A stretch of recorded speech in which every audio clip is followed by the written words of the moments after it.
ဝါနဲ့ပေါင်းပြီးလှုပ်ထားလို့ဈေးမတရားကြီးနေတဲ့ကိုရီးယားစာပရိသတ်ကြီးတို့ဈေးထဲမှာစားတစ်ထုပ်ကို900 1000နဲ့ဝယ်လို့ရမှာပါနော်စားရဲ့အရသာကငန်းနဲ့အရသာပဲဖြစ်တာကြောင့်ဒီထက်ဈေးပိုပေးလဲဘာမှသိပြီးတော့ထူးခြားသွားမှာတော့မဟုတ်ပါဘူးဒါပေမဲ့ကိုရီးယားမှာတော့ဝါနဲ့ပေါင်းပြီးလှုပ်ထားတဲ့ဒီအမဲရောင်စားလေးတွေကတပူးကိုမြန်မာငွေ9သိန်းကျော်အထိပေးဝယ်နေရတဲ့အထိဈေးကောင်းရနေပါတယ်ဒါဆိုစားကိုဒီလောက်ဈေးကြီးအောင်ဘယ်လိုများလှုပ်ထားတာလဲဘာကြောင့်မြန်ဒီလောက်ဈေးကြီးနေလဲဆိုတာကိုတော့ဗီဒီယိုထဲမှာအတူတူဆက်ကြည့်လိုက်ကြရအောင်ပါပရိသတ်ကြီးတို့ရေကိုရီးယားလူမျိုးတွေကဒီလိုမျိုးဝါနဲ့ပေါင်းဆက်ပြီးတော့ပြုလုပ်ထားတဲ့စားကိုဟင်းချက်တဲ့နေရာရဲ့ရိုးရာတိုင်းရင်းဆေးတွေထုတ်လုပ်တဲ့နေရာတွေရဲ့မှာအသုံးပြုခဲ့တာဆိုရင်တော့နှစ်ပေါင်းရာနဲ့ချီပြီးတော့ကြာမြင့်ခဲ့ပြီးပဲဖြစ်ပါတယ်ဒီစားကိုပြုလုပ်ဖို့အတွက်အစင်တိုင်းကိုအလုပ်သမားတွေကိုယ်တိုင်စက်တွေမသုံးပဲလက်နဲ့တေချာပြုလုပ်ပေးကြရပါတယ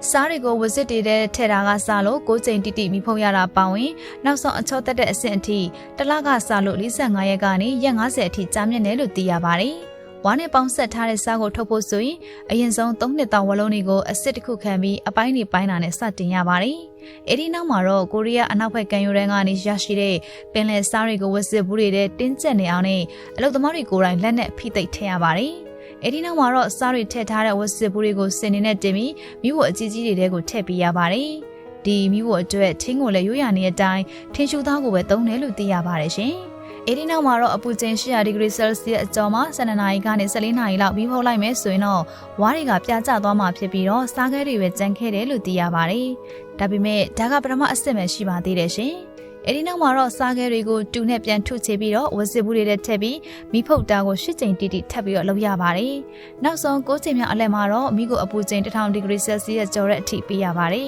။ဒီနောက်ဆုံးမိဖုတ်ချင်းကိုတော့အထူးပြုလုပ်ထားတဲ့မိဖို့ကြီးမှာကျွမ်းကျင်ပညာရှင်ကိုယ်တိုင်ပြုလုပ်ရတယ်လို့လည်းသိရပါတယ်။ဒီနောက်ဆုံးစမှာတော့တစ်ချက်လေးမှားသွားတာနဲ့တလလောက်အပင်ပန်းခံပြီးတော့လှုပ်ထားသမျှစားတွေအကုန်လုံးအလကားဖြစ်သွားနိုင်တာကြောင့်နောက်ဆုံးအဆင့်ကိုအတွေ့အကြုံရင်းတဲ့လူကပဲလှုပ်ထားလို့သိရပါတယ်ဒီလိုမျိုးအပူချိန်အများကြီးပေးလိုက်ရတဲ့ချိန်မှာတော့စားရောဝစစ်ဘူးရောကလုံးဝကိုအကြီးပြောပြီးတော့အောက်ကမိုးတွေကိုကျသွားပါတယ်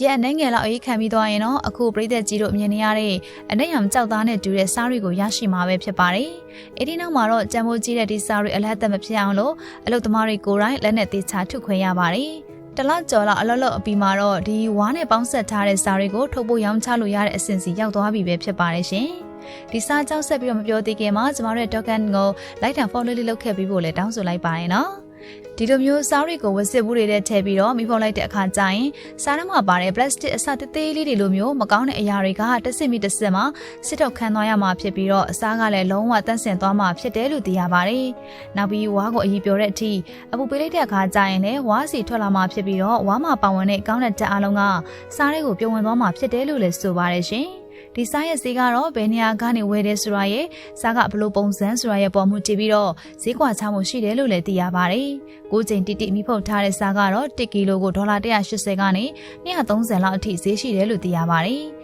တောင်ကိုရီးယားလူမျိုးတွေကတော့ဒီဝါနဲ့ပေါင်းဆက်ထားတဲ့စားကိုတော်တော်လေးကြိုက်ကြပြီးတော့ဈေးဘလောက်ကြီးကြီးတန်ဖိုးကိုသိတာကြောင့်ဝယ်ကြတယ်လို့လည်းသိရပါတယ်။ဒီစားရဲ့ရတာကတော့တာမန်စားတွေလိုမျိုးငန်းတာတစ်ခုတည်းတင်မဟုတ်ပဲဝါနဲ့ပေါင်းထားတာဖြစ်တာကြောင့်ကျုပ်အနှစ်နဲ့တူတဲ့အရသာလည်းအနေငယ်ရပြီးတော့ခါတာမျိုးတော့မရှိဘူးလို့သိရပါတယ်။စားထုတ်လုပ်သူတွေရဲ့အဆိုအရတော့ဒီစားကအစာချစ်စနစ်ကစားလို့ဂရင်းကျန်းမာရေးထိကောင်းစေနိုင်တဲ့အပြင်အရေးပြားအလှထိန်သိမ်းရေးနဲ့ရောင်ရမ်းတာတွေကိုပါတက်တာစေနိုင်တယ်လို့ကင်ဆာတိုက်ဖျက်နိုင်တဲ့အစွမ်းလည်းရှိတယ်လို့သိရပါတယ်။ဒီလိုမျိုးကျန်းမာရေးအကျိုးကျေးဇူးတွေများတယ်ဆိုပြီးတော့ပြောနေကြတာကြောင့်လေဒီစားရဲ့ဈေးနှုန်းကပိုကြီးလာရတာဖြစ်ပါတယ်။လေးလာမှုတချို့ရတော့ဝါနဲ့ပေါင်းဆက်ထားတဲ့စားမှာတန်တက်ပိုတက်ဆီယမ်နဲ့ကယ်လ်ဆီယမ်တွေ